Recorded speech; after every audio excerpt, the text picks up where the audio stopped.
The team makes this sport, and people have a hard time realizing that. I tell everybody I'm the putter. I mean, I'm the furthest thing from the driver.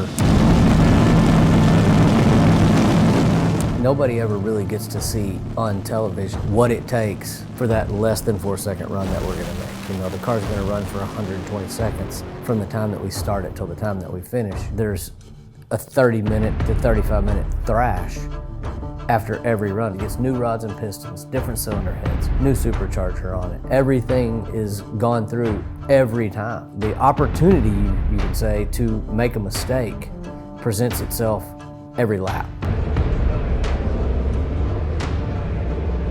We're in the pits at the Texas Motorplex. Orchestrated chaos is happening here in the Capco pit. We're in a teardown right now between qualifying rounds, getting ready for the next round. This time we're actually going to change engines and have it ready for next lap so that we don't have to run a brand new engine for race day. So we're taking that engine, we'll take it apart, rebuild it, we'll make a tuning call for a different condition, what the track's going to be like when we run, and get ready for that. Number 2.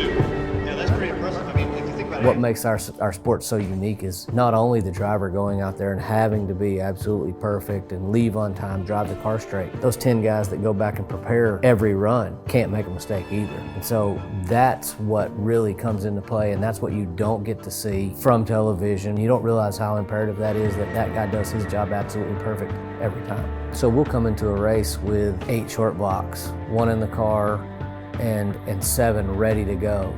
8 sets of cylinder heads in the cabinet, 8 clutch packs set up and ready to go. Every bit of inventory that we're going to use for a race weekend is prepared in the week prior. All the preparation is done Monday through Thursday before we ever get to the racetrack, so that Friday, Saturday, Sunday, and all day Sunday through eliminations, everything's ready to go. Every T is crossed, I is dotted, and it's just change parts, go win races. I'm the culmination of all of the hard work that they do, and so I'm the guy that gets to get out of the race car at the end and get the trophy and do all the talking, but there's so much more to than what I just do in the race car that gives me the opportunity to win a round or win a race.